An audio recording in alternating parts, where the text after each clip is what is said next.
മഹാരാഷ്ട്രയിലെ നാഗ്പൂരിൽ നിന്നും വിചിത്രമായ സംഭവമാണിപ്പോൾ പുറത്തു വരുന്നത്. RSSന്റെ പ്രഭവ കേന്ദ്രം എന്നറിയപ്പെടുന്ന സ്ഥലമാണ് നാഗ്പൂർ. അവിടെ നിന്നാണ് RSS പിന്തുണ കോൺഗ്രസിന് വരുന്നു എന്നുള്ള വാർത്തകൾ പ്രചരിക്കുന്നത്.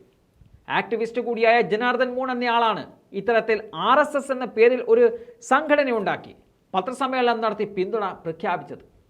അതോടെയാണ് രാഷ്ട്രീയ സ്വയം സേവക് സംഘം എന്ന RSSന് തലവേദനയായത്.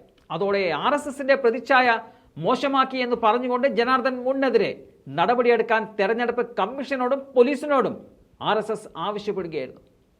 ലോക്സഭാ തെരഞ്ഞെടുപ്പിൽ കോൺഗ്രസിനെ RSS പിന്തുണക്കുന്നു എന്നുള്ള അവകാശവാദം തീർത്തും വ്യാജമാണെന്നും RSS നേതാക്കൾ പത്രസമ്മേളനം നടത്തി തന്നെ പറയേണ്ടി വന്നിരിക്കുകയാണ്.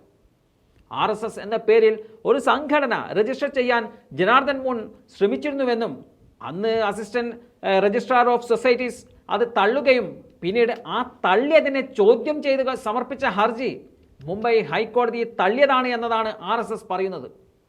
ജനങ്ങളിൽ തെറ്റിദ്ധാരണ ഉണ്ടാക്കാൻ വേണ്ടിയാണ് ഇത്തരത്തിലുള്ള വാർത്തകൾ പ്രചരിപ്പിക്കുന്നതെന്നും നേതാക്കൾ സൂചിപ്പിക്കുന്നുണ്ട്.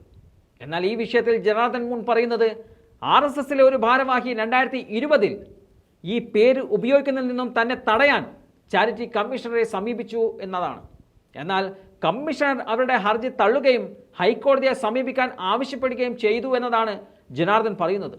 തനിക്ക് കോടതിയിൽ നിന്നും ഒരു നിർദ്ദേശവും ലഭിക്കാത്തതിനാൽ താനത് ഉപയോഗിക്കുന്നത് തുടരുകയാണെന്നും അവർ ഹൈക്കോടതിയിൽ പോയിരുന്നെങ്കിൽ RSS എന്ന പേരിൽ ഒരു സംഘടന നടത്തരുതെന്ന് കോടതി തന്നോട് നിർദ്ദേശിച്ചിരുന്നുവെങ്കിൽ താൻ ആ നിർദ്ദേശം പാലിക്കുമായിരുന്നു എന്നുള്ള വിശദീകരണമാണ് ജനാർദൻ മൂൺ നൽകുന്നത്. എന്തായാലും ഈ വാർത്ത കുറച്ച് സമയത്തേക്കാണെങ്കിലും BJP കേന്ദ്രങ്ങളെ ശരിക്കും ഞെട്ടിച്ചൊരു വാർത്ത തന്നെയാണ്.